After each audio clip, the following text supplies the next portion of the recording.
इस शाम आप सबका स्वागत है और जैसे हम परमेश्वर की स्तुति आराधना करेंगे, आइए हम सब खड़े हो जाए और गीत गाए, हे जावेदा यीशु मसीहा, जिसका अर्थ है परमेश्वर जो सर्वकालीन हमारे साथ में है और हमारे साथ रहने वाला है।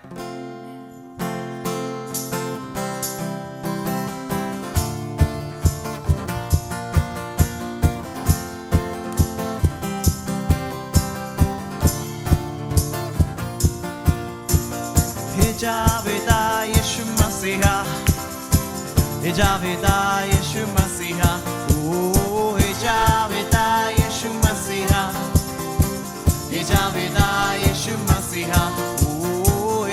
जावेदा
यीशु मसीहा, हे जावेदा यीशु मसीहा, ओ हे जावेदा यीशु मसीहा, हे जावेदा यीशु मसीहा। हाँ प्रभु, ये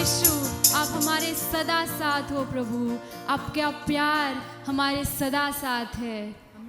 यिर्मयाह 31 और वचन 3 कहता है, मैं तुझसे सदा प्रेम रखता आया हूँ, इस कारण मैंने तुझ पर अपनी करुणा बनाए रखी है। परमेश्वर का प्यार सदा कायम हमारे साथ है और उसका प्यार हमसे कोई छीन नहीं सकता, उसका प्यार हमसे कोई दूर नहीं कर सकता।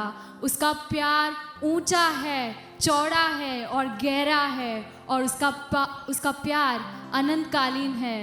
और आइए, जैसे हम आराधना में जाएंगे, हम उसके प्यार को महसूस करेंगे और उसकी उपस्थिति यहाँ है।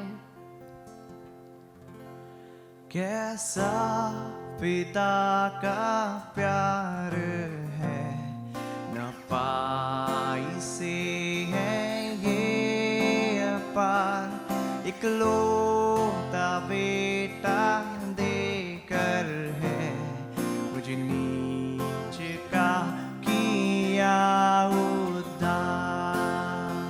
कैसा पिता का प्यार है, कैसा पिता का प्यार है, न पाई से है ये अपार, इकलौता बेटा देकर है मुझे नीच का किया उद्धार। कितना बड़ा वो दर्द था, पिता भी जो मुँह फेरे, हर घाव जो यीशु ने सहा, लाया संतान महिमा के। देखो उसे जो क्रूस पर, देखो उसे जो क्रूस पर, कांधों पर उसके मेरा पाप, लाज भरी मेरी आवाज, तिरस्कारी रुष्टों के साथ, जकड़े उसे था मेरा पाप, जब तक हासिल ना हुआ उद्धार, मेरी जान लाई बजती सांस, मैं जानू काम हुआ समान। घमंड मेरा कुछ भी नहीं, घमंड मेरा कुछ भी ना तोहफे बल या बुद्धि में, वे बल या बुद्धि में, गर्व करूं सिर्फ यीशु के मृत्यु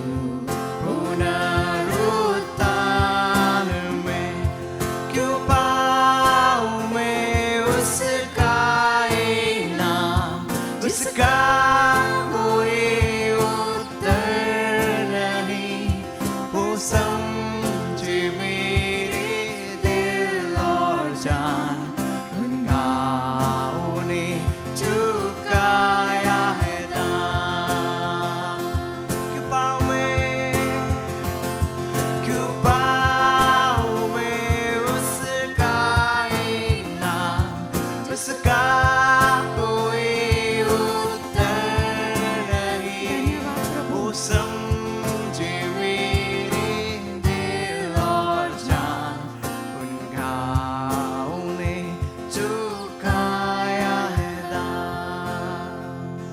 आओ गाओ फिर से, कैसा पिता का प्यार है। कैसा पिता का प्यार है, न पाई से है ये अपार, इकलौता बेटा देकर है मुझ नीच का किया उद्धार।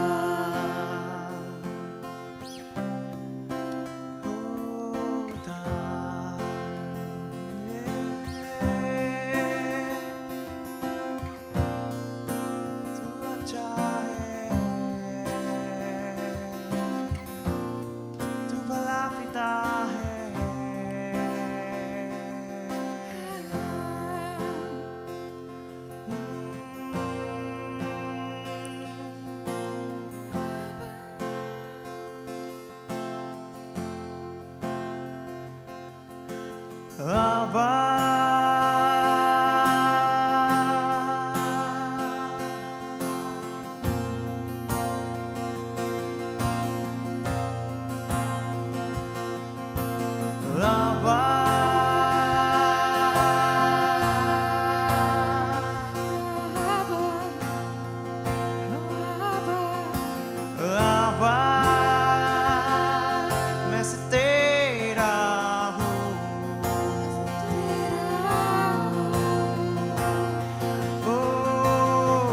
आबा मैं से तेरा हूँ आबा आबा मैं से तेरा मैं सब तेरा हूँ ओ आबा मैं से तेरा हम मिलके गाए आबा मैं सिर्फ तेरा हूँ ओ आबा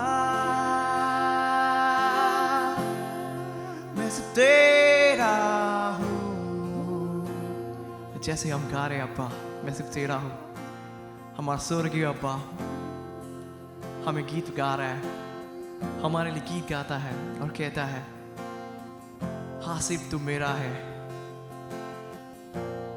हाँ सिर्फ तू मेरा है सुने उसकी आवाज को जो स्वर्ग से गाता है तू सिर्फ मेरा है तू सिर्फ मेरा है मैं तेरा हूँ तू मेरा है तू मेरा है मैं तेरा हूँ तू मेरा है मैं तेरा हूँ तू मेरा है मैं तेरा हूँ तू मेरा है मैं तेरा हूँ गाओ लोगों तू मेरा है मैं तेरा हूँ तू मेरा है मैं तेरा हूँ सिर्फ तेरा प्रभु तू मेरा है मैं तेरा हूँ तेरा तू मेरा है मैं तेरा हूँ तू मेरा है मैं तेरा हूँ तू मेरा है मैं तेरा हूँ और बार तू मेरा है मैं तेरा हूँ तू मेरा है मैं तेरा हूँ तू मेरा है मैं तेरा हूँ तू मेरा है मैं तेरा हूँ तू मेरा है जैसे हम ये गाते हैं तू मेरा है मैं तेरा हूँ आप परमेश्वर का प्यार को अनुभव करें परमेश्वर आपसे कह रहा है तू मेरा है तू मेरा है तू मेरे स्वरूप में बनाया गया है मैंने तुझे बनाया अपने रूप में मैंने बनाया है मैंने तुमसे बेहद प्यार किया है तुम मेरे हो तुम मेरे हो तुम मेरे हो तुम्हारा अस्तित्व मुझ में है तुम्हारी पहचान मुझ में है तुम्हारी परिचय मुझ में है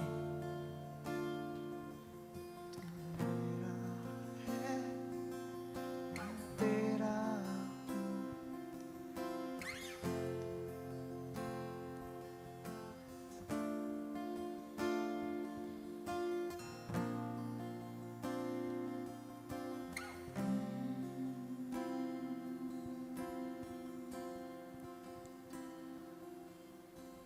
परमेश्वर पिता परमेश्वर तू ही है दाता हमारे जीवन का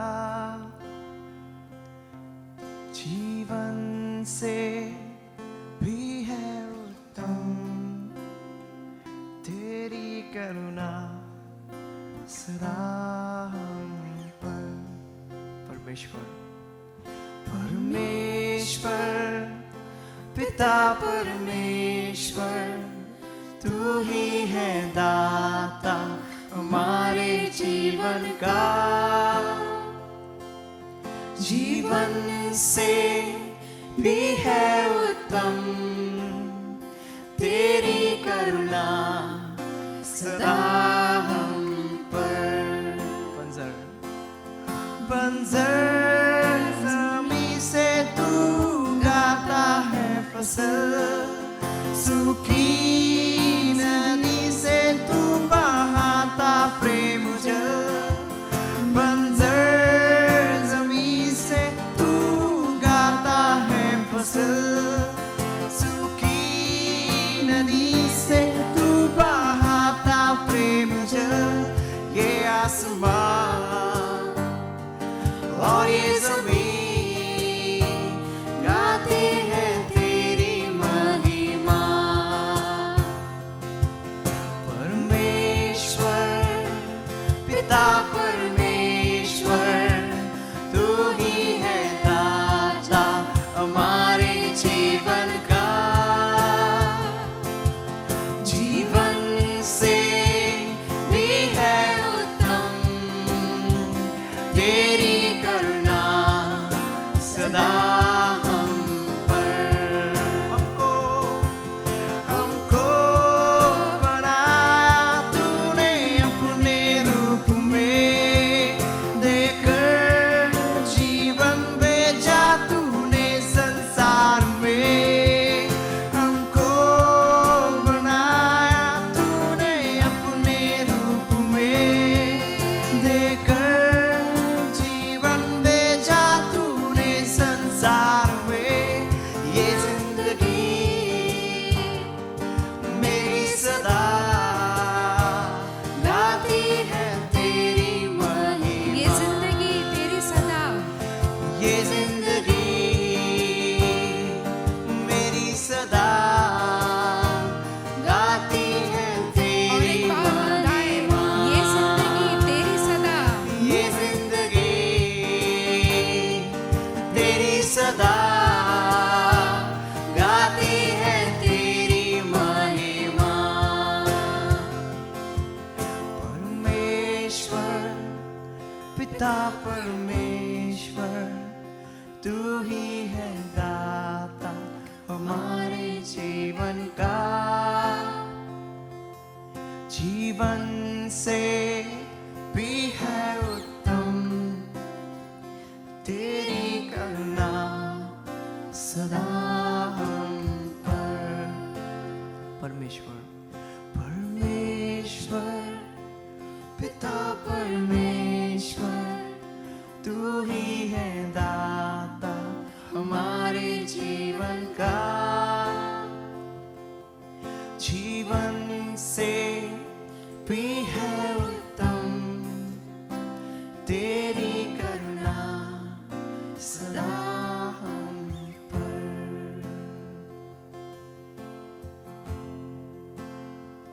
हम गाए हो सारा,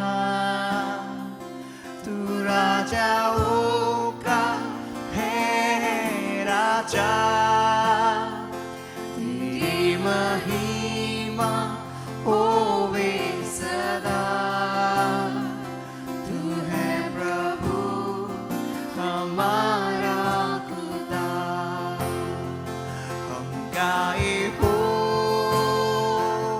सारा,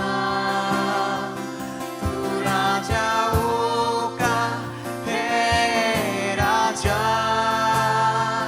तेरी महिमा होवे सदा, तू है प्रभु हमारा खुदा।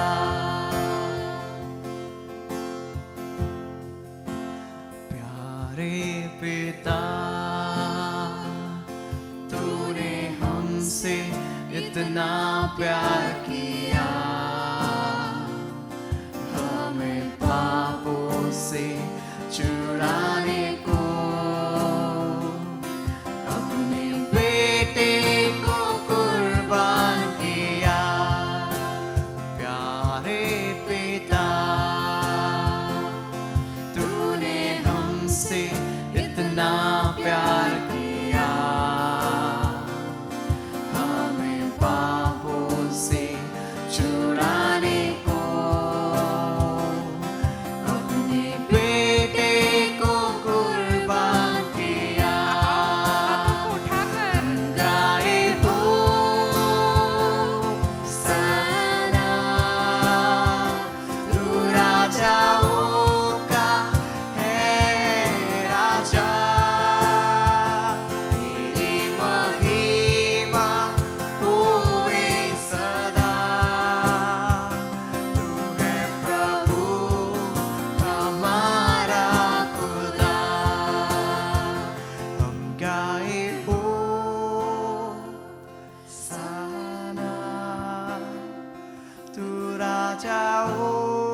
प्रभु हमारा खुदा।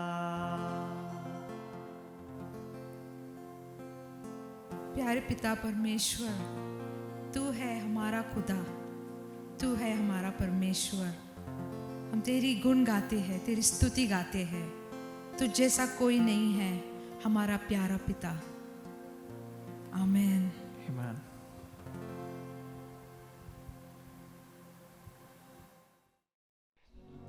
आइए हम यह साथ घोषित करें। इस साल मुझे असामान्य छुटकारा प्राप्त होगा। जो खोया है वह पाऊंगी, जो चुरा लिया गया है वह लौटा दिया जाएगा, जो त्याग दिया गया है वह दोबारा प्राप्त होगा। मेरे खोए हुए मौके और अतीत की असफलताएं मुझे नए स्तर पर पहुंचाने के लिए सीढ़ियां बनेंगी। कभी न खोजे गए क्षेत्रों में मेरा प्रवेश होगा। अतुल्य जीत प्राप्त होगी और परमेश्वर से अधिक मुलाकात होगी। बेमिसाल मौके मिलेंगे, नए दरवाजे खुलेंगे और खजाने मिलेंगे। दिव्य साहसिक कार्य मेरा इंतजार कर रहा है। मैं बीते हुए कल को पीछे छोड़कर मेरे वर्तमान को स्वीकारती हूँ और भविष्य की ओर अपेक्षा के साथ बढ़ती हूँ। यह परमेश्वर का स्वीकारा हुआ साल है। आशीष, उपकार और जयंती भरा साल है। आमेन और आमेन।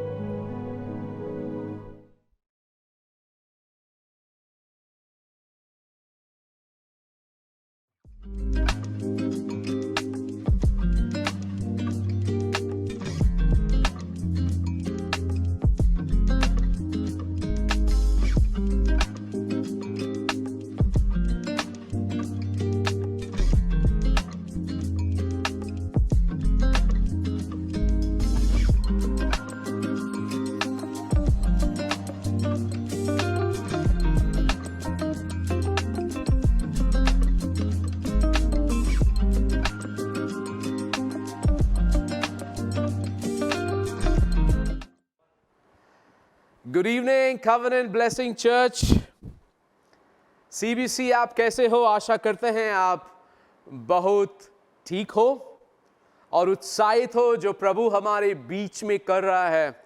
आप अलग अलग गवाहियां सुनते हो आपके कलीसिया में जो हो रहा है, ये यही बतलाता है कि परमेश्वर हमारे बीच में कार्य कर रहा है। हम अपेक्षा कर सकते हैं। जहां पर अपेक्षा मौजूद है वहां कुछ भी हो सकता है। और इस शाम को आप अपेक्षित हो कि परमेश्वर का वचन आपके जीवन को प्रभावित करे। क्यों ना हम प्रार्थना करें। प्रभु यीशु मसीह, हम आपकी उपस्थिति को बुलाते हैं। जैसे लोग इस माध्यम के द्वारा, YouTube के द्वारा देख रहे हैं, प्रभु हम प्रार्थना करते हैं कि आपका पवित्र आत्मा जो कहना चाहेगा वो कह पाएगा, हमारे जीवनों में बदलाव लाएगा। हम भूखे हैं, प्यासे हैं आपकी धार्मिकता के लिए, यीशु प्रभु के नाम से आमेन। इस शाम को मैं बात कर रहा हूं एक समुदाय शिष्यों का।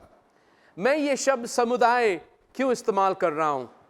क्योंकि हम विश्वास करते हैं एक और एक शिष्य बनाएंगे, लेकिन परमेश्वर द्वार खोल रहा है कि हम झुंड को चेले बनाए, शिष्य बनाए। मध्यम वर्ग के, नवयुवकों के बीच में, बच्चों के बीच में, बुजुर्गों के बीच में और बाकी के जो समुदाय के लोग हैं उनके बीच में हम शिष्य प्रभु के लिए तैयार करें। क्योंकि ये सच्चाई हमारे जीवन के ऊपर है और हम जानते हैं कि उद्धार किसी और नाम में नहीं पाया जाता है। स्वर्ग में और पृथ्वी के नीचे उद्धार सिर्फ यीशु प्रभु के नाम में है। हम परमेश्वर की सच्चाई, परमेश्वर का अभिषेक, परमेश्वर का बुलावा लोगों के बीच में लेके आते हैं। हम वो आवाज बनते हैं बदलाव का। ये मेरा मन कभी सोच नहीं सकता, कल्पना नहीं कर सकता वो सामर्थ जो यीशु के शिष्य में है, जो उस पर विश्वास करते हैं। हम देखेंगे मत्ती 28 में वचन 18 में यीशु का ये आखिरी सभा है। पुनरुत्थान के बाद वो अब स्वर्ग जाने वाला है, धरती को छोड़कर। वो एक मीटिंग बुलाता है, वहां पर उसके शिष्य हैं, और कोरिन्थियों 15 में लिखा है कि और भी बहुत सारे लोग थे, और उनसे वो कहता है स्वर्ग और पृथ्वी की ताकत मुझे दी गई है, अधिकार मुझे दिया गया है। तुम जाओ, सारी जाति के लोगों के बीच में और शिष्य बनाओ, और उन्हें सिखाओ जो मैंने सिखाया है। समय के अंत तक मैं तुम्हारे साथ रहूंगा। यीशु प्रभु ने यहां पर लिखा है कि सारा अधिकार मुझे दिया गया है। यहां पर अधिकार यूनानी भाषा में एक्सूसिया है। एक्सूसिया का मतलब है सामर्थ, अधिकार के साथ और ताकत। यहां पर कितने सारे क्रिकेट के फैन हैं, बहुत सारे जो मुझे देख रहे हैं। जब आप एक क्रिकेट मैच देखते हो इंडिया और कोई भी देश के बीच में, या ये मैच कहीं भी हो रहा है दुनिया में, चाहे ये प्लेयर जो हैं वो कितने भी शागिर्द रहे या वो कितने भी महंगे हैं या कितने भी अच्छे हैं, जब वो खेल रहे हैं वहां पर एक ही कानून चलता है, और वो है आईसीसी का। चाहे आप किसी भी भाग में क्रिकेट खेलें, चाहे आप कितने भी फेमस प्लेयर हों, लेकिन जो वहां पर एम्पायर और जो उनके दूसरे सदस्य हैं आईसीसी के, जो मुख्य लोग वहां पर मैच के रेफरीज हैं या मैच संभाल रहे हैं, उनका बोलना चलता है। अगर वो आउट बोले, आप कुछ नहीं कर सकते, आप आउट हो जाएंगे।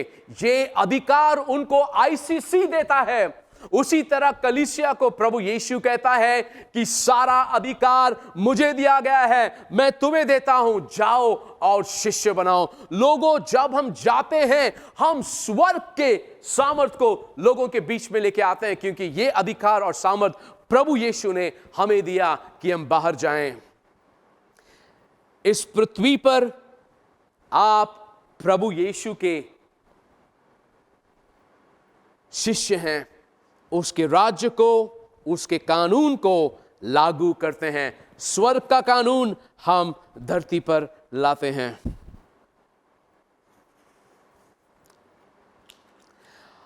अगर आप यीशु के शिष्य हैं, आप उसके राज्य को लेके आते हैं, उस वातावरण को धरती पर लेके आते हैं जहां पर इतनी सारी नफरत है, इतना सारा भेदभाव है, इतनी सारी लड़ाइयां हैं। उनके बीच में आप प्रभु की शांति को लेके आते हो। जितना खुलासा हमको हमारे राजा के बारे में मिलेगा, जितना प्रकटीकरण हम प्राप्त करेंगे, उतने ही मजबूत शिष्य हम प्रभु के बनेंगे। टोनी कैम्पोलो एक बहुत जाना माना व्यक्ति है, प्रभु के राज्य में महान कार्य करता है। वो कहीं किसी देश में प्रचार कर रहा था, शेयर कर रहा था, और उनको पता चला कि वहां में बहुत तकलीफ हो रही है। बड़ी बड़ी कंपनियां अपना जो गंदा टॉक्सिक केमिकल होता है वो पानी में छोड़ रहे थे, नदियां में छोड़ रहे थे, और वही पानी लोग पी रहे थे और वो बीमार पड़ रहे थे और बहुत तकलीफ में। लेकिन वो इतने बड़ी कंपनी थी, कोई उनका सुन नहीं रहा था। तो यह व्यक्ति पर प्रभु का अभिषेक आया।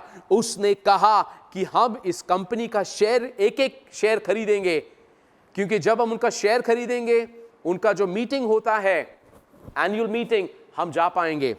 तो ये शेयर होल्डर का मीटिंग हो रहा था, और टोनी कैम्पोलो के साथ दूसरे लोग भी वहां पर गए उस मीटिंग में। और जैसे ही वो बता रहे थे कंपनी का मुनाफा और कंपनी के बातें, तो उन्होंने पूछा, यहां पर कोई है जो कुछ बोलना चाहेगा?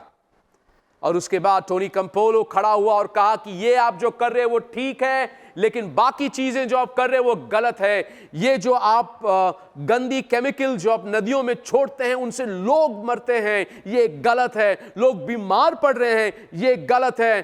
प्रॉफिट नहीं देखा जाता, लोगों के जीवनों को देखा जाता है। और जो उसने कहा वो लोगों पर प्रभावित हुआ।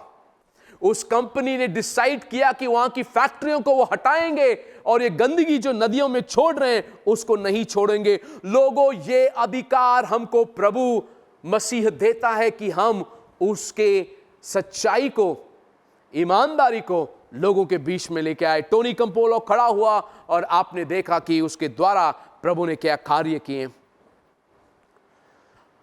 हमको सिर्फ यीशु के पीठ के पीछे, जैसे अंग्रेजी में कहते हैं पिगी बैक, से उसके पीठ के पीछे जाना पड़ता है। जो सक्सेस है और जो हमको आगे विजय मिलने वाली है वो यीशु के कारण है।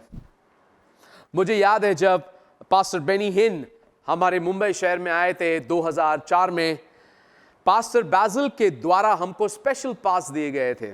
सबको नहीं मिला, थोड़े लोगों को दिए गए थे और उनमें से मैं भी शामिल था, मेरी पत्नी भी शामिल थी। इतना अच्छा लग रहा था क्योंकि लाखों के भीड़ में हमको वो सीट मिला जो हम एकदम आगे बैठे थे। अच्छे सीट थे, पार्किंग के लिए अच्छा जगह था।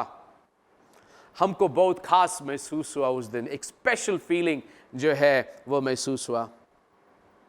उसी तरह एक दिन हमको सीएम से मिलने का मौका मिला एक झुंड के साथ, पास्टर बैजिल के द्वारा। मैं ये क्यों कह रहा हूं? क्योंकि यीशु प्रभु के द्वारा हमको चमक मिलती है। हम उसके कार्यों में बड़ाई कर सकते हैं उसकी। हां, एक शिष्य बनने के लिए आपको देखना पड़ता है कि उसका भाव क्या होगा, लेकिन अगर आप शिष्य नहीं हैं, उसका भाव उससे भी ज्यादा है, क्योंकि आप पूरे जीवन को खो रहे हो। जब आप समझोगे ये महानता क्या होती है प्रभु के शिष्य बनने में, तो आप बदलोगे। आप सिर्फ वो व्यक्ति नहीं बनोगे जो सिर्फ नाम के लिए प्रभु के पास आता है या सिर्फ नाम के लिए उसके पीछे चलता है, या कभी मन होए तो आते हैं, मन ना हो तो नहीं आते। ये नहीं होगा। आप जो गेम होए, ठीक है, जो इंपॉर्टेंट कार्य है, आप उसमें शामिल हो जाओगे। जब आप इस क्षेत्र में काम करने लग जाते हो, आप उम्र से भी कितने बार कम दिखते हो, ठीक है। ताकत जो प्रभु की महान आती है, जो सामर्थ्य है आपके ऊपर परमेश्वर का आता है। जानते हैं क्यों? क्योंकि आप आपके दिल में इतना महान आशा लेके जी रहे हो जो प्रभु का है। किन यिंगकाई एक प्रभु का महान व्यक्ति है। 20 साल वो प्रभु के राज्य में काम कर रहा था और 40-60 लोग साल में कलीसिया में आते, नए लोग। वो खुश था, वो सोचता था कि वो काफ़ी बड़ा काम कर रहा है। लेकिन एक दिन जब वो एक बड़े सभा में सिंगापुर में गया, वहाँ पर उसने एक व्यक्ति की चुनौती हुई प्रचार को सुना और उसने कहा कि 3 साल में आप आपके देश के लिए, आपके राष्ट्र के लिए क्या कर सकते हो। और जैसे कि वो ये सुनने लगा, उसके हृदय को प्रभु ने स्पर्श किया और उसने कहा कि प्रभु, मेरे देश में 20 लाख लोग हैं, कैसे ये प्रभु को जानेंगे? अगर 20, 30, 60 लोग आएंगे तो कैसा मेरा देश बदलेगा? उसने कहा, वो उपवास करने लगा अपनी पत्नी के साथ और प्रभु से कहने लगा, हे प्रभु, हमें ज्ञान दे, हमें दर्शन दे कि हम कैसे तेरे राज्य को आगे ले जा सकते हैं। और प्रभु ने उसको एक दिन रात को 12 बजे कहा, ये जो सक्सेस, ये जो विजय का जो योजना है, ये तो मैंने ऑलरेडी बताया है मत्ती 28 में। और प्रभु ने इससे बात किया 3 चीजों के बारे में। मत्ती 8 से प्रभु वहां पर कहता है, तुम जाओ, सारे देशों में दूसरा और तीसरा शिष्य बनाओ। तो वो सोच रहा कि मेरा कलीसिया कितना अच्छा है, फर्नीचर अच्छा है, अच्छा दिखता है। वो चर्च के लोगों से कहता तुम उनको अंदर लेके आओ, अच्छा है यहां पर। लेकिन प्रभु ने कहा अंदर नहीं, तुम लोग बाहर जाओ और शिष्य बनाओ। तो जैसे उसने ये सोचा, उसने कहा कि हमको बाहर जाना है। दूसरे उसने कहा कि हर एक जाति के पास, वो बोलते मैं तो हमेशा उन लोगों के पास जाऊंगा जो मुझे अच्छे लगते हैं या जिनका चेहरे में डर नहीं है, ठीक है, मैं उन लोगों के साथ उनको प्रचार करूंगा। लेकिन प्रभु कह रहा है कि हर एक जाति, हर एक लोगों के पास जाओ और सुसमाचार सुनाओ। सुसमाचार ही ना मत सुनाओ, तीसरी बात उनको शिष्य बनाओ। और जैसे प्रभु ने ये प्लान उनको दिया, ये योजना उनको दी, उनका जीवन बदल गया। 4 साल के अंदर जो उनकी 2 कलीसिया थी, 4 साल के बाद वो 60,000 हो गई। आपने सही सुना, 60,000 हो गई। लोगों, शिक्षक क्या है या उसका चेला बनना क्या है, शिष्य बनना क्या है? जब हम शिष्य बनने का ये मतलब है कि हम लोगों की मदद करते हैं कि वो प्रभु में पूर्ण रीति से अपने आप को पा सकें, वो पूर्ण रीति में प्रभु जैसे बन सकें। 2 चीजें हमेशा रहेंगी। वो एक है कि हम किसी के चेले हैं और हम किसी को सिखा रहे हैं जो हमारे चेले हैं। ये 2 चीज जिंदगी में हमेशा होगा। आप सीख रहे हो और आप किसी और को सिखा रहे हो। मती, मैं आपको चाबियां देना चाहता हूं अच्छे शिष्य होने की। सबसे पहला, प्रभु का वचन कहता है यूहन्ना 8:30 में, अगर तुम मुझ में बने रहोगे और मेरा वचन तुम में बना रहेगा तो जरूर तुम मेरे शिष्य हैं। अगर आप प्रभु में बने रहोगे, उसके वचन पर अपना जीवन चलाओगे, जैसे हम उसके वचन के ऊपर जिएंगे। प्रभु ने कहा कि मनुष्य सिर्फ रोटी से नहीं लेकिन परमेश्वर के हर शब्दों से जिंदा रहता है। अगर आप उसके वचन पे जिंदा रहोगे, उसके वचन को खाओगे, सिर्फ वचन पढ़ोगे नहीं ज्ञान के कारण, लेकिन आप वचन पढ़ोगे कि आप उसमें बने रहो, तो आप आज्ञा पालन करोगे। अगर आप सिर्फ बाइबल पढ़ रहे हो ज्ञान पाने के लिए, तो ज्ञान बाहर निकलेगा, आप शिष्य नहीं बनोगे। लेकिन अगर आप वो वचन पढ़ोगे उसका और उसके साथ बने रहोगे, तो आप से जो बाहर निकलेगा वो है आज्ञा पालन। आप एक आज्ञा पालन करने वाले शिष्य बनोगे। जब आप लोगों के साथ रहते हो जिनमें बहुत गुस्सा है, जो गुस्सा जल्दी करते हैं, तो आपके अंदर से क्या निकलेगा? गुस्सा। अगर आप उन लोगों के साथ रह रहे हो जो सिर्फ हर चीजों में समझौता करते हैं, तो आप उन जैसे बनोगे, आप समझौता करने वाले व्यक्ति बनोगे। अगर आप किसी के साथ रहोगे जो गंदी बातें करता है, आपके मुंह से भी एक दिन गंदी बातें निकलेगा और आप अचंभित हो जाओगे ये कैसे हो रहा है।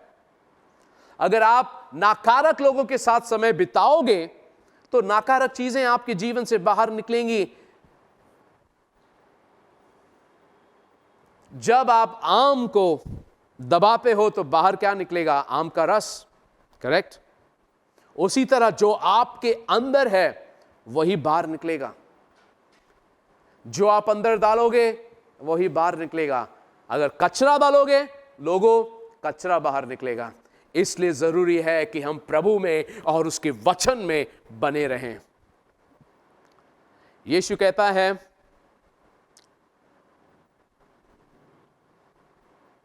कि आप अगर मुझ में बने रहोगे तो आप मेरे शिष्य हैं। लोगों, जब हम यीशु के साथ बने रहेंगे, उसके साथ समय बिताएंगे, हम यीशु जैसा बनेंगे। और जब हम तकलीफ में आएंगे, मुश्किल में आएंगे और लगेगा कि ये लड़ाई जो है बहुत बहुत कठिन हो रही है, उस समय जो आपसे बाहर निकलेगा वो होगा क्षमा, दया और कृपा, क्योंकि आप यीशु में बने रहे। दूसरी बात, उसका पीछा करना, उसके पीछे चलना। पवित्र आत्मा के पीछे चलना है। मार्कुस 1:17 में लिखा है, मेरा पीछा करो, मैं तुम्हें मच्छी पकड़ने वाला मछुआरा बनाऊंगा। यीशु कहता है यूहन्ना 14:16 में कि मैं पिता से प्रार्थना करूंगा और वो तुम्हारे लिए एक मेरे जैसा ही मददगार भेजेगा अगर आप मुझ में बने रहोगे। यूनानी भाषा में ये जो शब्द है मददगार या दूसरा, इसका ये है एलोस। एलोस का मतलब है मेरे जैसा ही।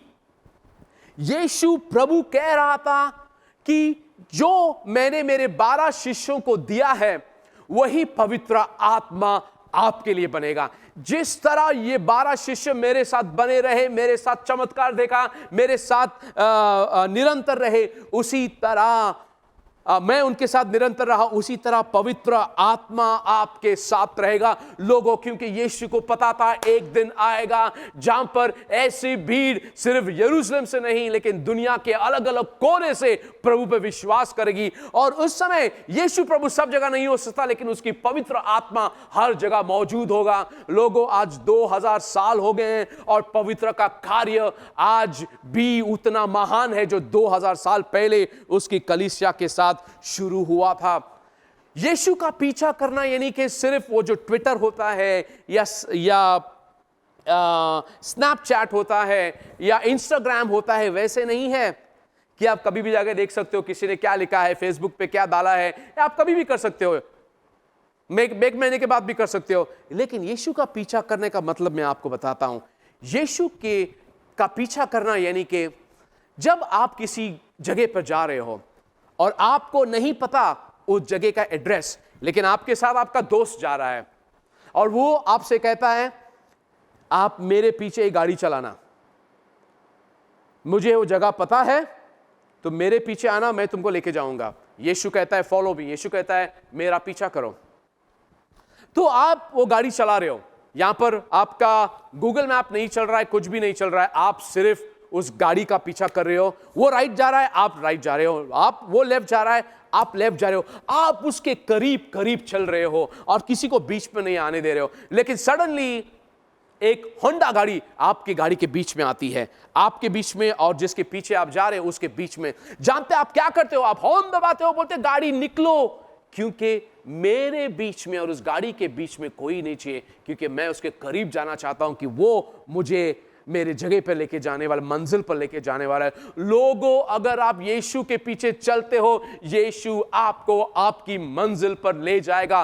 पवित्र आत्मा आपको आपकी मंजिल पर ले जाएगा जो योजना प्रभु ने आपके लिए बनाए हैं। लेकिन जानते हैं बहुत बार हमारे बीच में ऐसे चीजें आती हैं जो हमको भटकाती हैं। वो कुछ भी हो सकता है, शादी का निर्णय, काम करने का निर्णय, सोच का निर्णय, दोस्त बनाने का निर्णय। अगर कोई भी चीज आपके बीच में आती है उसको हटाओ कि आपको पता चला आप सही जा रहे हो या नहीं। अगर आपकी नजर वो गाड़ी पे नहीं रहेगी, आप रास्ता खो बैठोगे।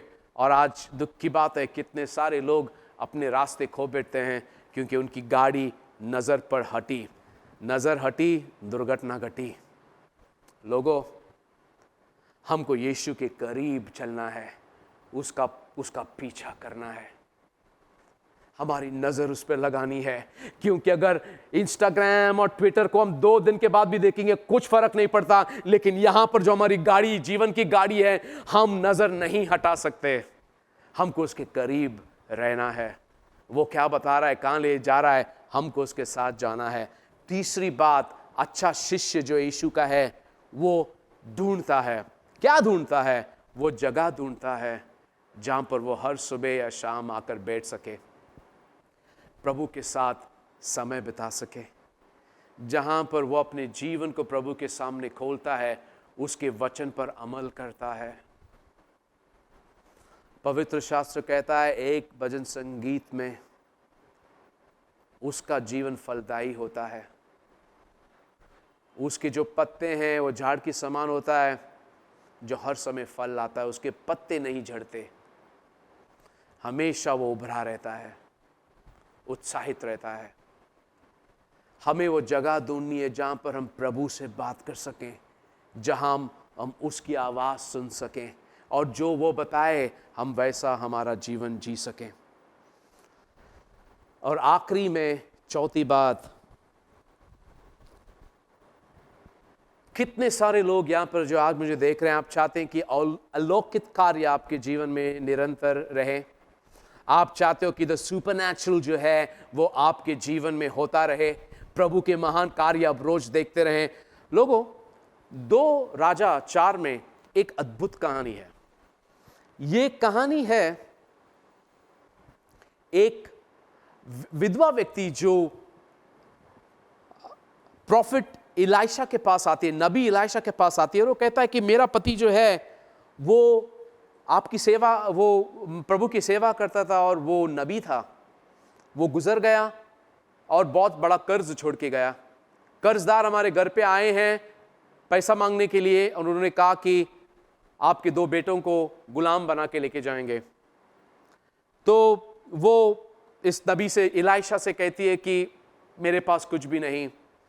तो इलाइशा सुनता है और वो कहता है ओके, आपके घर में क्या है? तो बोलता है कुछ भी नहीं। और उसके बाद कहता है हाँ, थोड़ा सा ऑलिव जो तेल है। तो इलाइशा उससे कहता है कि जाओ, आपके दोस्तों के बीच में, पड़ोसियों के बीच में जितना भी खाली बर्तन आपको मिले उन बर्तनों को लेके आओ, जितना भी कम बर्तन मत लेके आओ, जितना भी बर्तन मिले उसको लेके आओ। जाते हैं, वो लोगों से मांगते हैं और बर्तन लेके आते हैं, और बेटे बर्तन देते हैं, मां उसमें तेल डालती है, डालती थोड़े समय के बाद पूरा बर्तन भर जाता है और मां कहती है और बर्तन लेके आओ। बेटे कहते हैं बर्तन खत्म हो गया। जैसे बर्तन खत्म होता है तेल बहना बंद होता है। लोगों, प्रभु यीशु का शिष्य अपने जीवन को किसी दूसरे के जीवन में बहने देता है। जैसे आप और हम हमारा जीवन किसी और के जीवन में डालेंगे, जो प्रोत्साहन हमको मिला है वो प्रोत्साहन हम किसी और को देंगे, जो शिक्षा हमको मिली है वो शिक्षा हम किसी और के जीवन में डालेंगे। लोगों, हम परमेश्वर के अलौकिक कार्यों को देखेंगे, क्योंकि जब तक बर्तन खाली थे और तेल जा रहा था चमत्कार हो रहे थे, लेकिन जब बर्तन खत्म हो गए चमत्कार खत्म होना बंद हो गया। लोगों, खाली बर्तन को ढूंढो, पड़ोस में, आपके दोस्तों के बीच में, और उनको लेके आओ कि आप उनको शिष्य बना सको और आप अपने जीवन में जो हो रहा है वो उनके जीवन में डाल सको। लोगों, कॉवेनेंट ब्लेसिंग सीबीसी कलीसिया, हम ये जानते हैं इसका महत्वपूर्ण, ये कितना महत्वपूर्ण है कि हम अपने जीवन को किसी और के जीवन में डालें। जो प्रभु ने किया है वो हम किसी और के जीवन में देखें महान होते हुए। जो शिक्षा हमें मिली है हम किसी और को दें, जो वचन हमको मिला है हम किसी और को बताएं और उनको शिष्य बनाएं। जब तक कॉवेनेंट ब्लेसिंग शिष्य बनाएगा वो प्रभु के अलौकिक कार्य को देखेगा। अगर इस शाम को जो प्रभु आपसे कह रहा है आपके दिल को स्पर्श करे, क्यों ना आप खड़े हो जाएं और क्यों ना कहें प्रभु से कि प्रभु यहां पर हूं मैं, मुझे भेज कि मैं तेरा कार्य को देख सकूं। प्रभु, मैं सच्ची रीति से आपका शिष्य बनना चाहता हूं। उन व्यक्तियों की तरह नहीं जो चर्च में आते हैं सिर्फ नाम के वास्ते, मैं उन लोगों की तरह नहीं जो बाहर खड़े होकर देखना चाहते हैं क्या हो रहा है, नहीं, लेकिन मैं आगे आना चाहता हूं, प्रभु के कार्यों में शामिल होना चाहता हूं। अगर वो आप है, लोगों, समय मत बर्बाद करो, क्योंकि उसका शिष्य ना बनना बहुत महंगा पड़ता है। क्यों ना आज प्रभु से कहें, प्रभु यहां पर हूं मैं, यहां पर हूं मैं, यहां पर हूं मैं, मेरा इस्तेमाल कर, मुझे भेज, मुझे सिखा कि मैं जाकर बाहर शिष्य कर सकूं, बना सकूं। किसी लोगों को, सिर्फ चाहते लोगों को ही नहीं, लेकिन उन सबको जिनके लिए यीशु प्रभु मरा। आओ लोगों, क्यों ना हम प्रभु के सामने आए।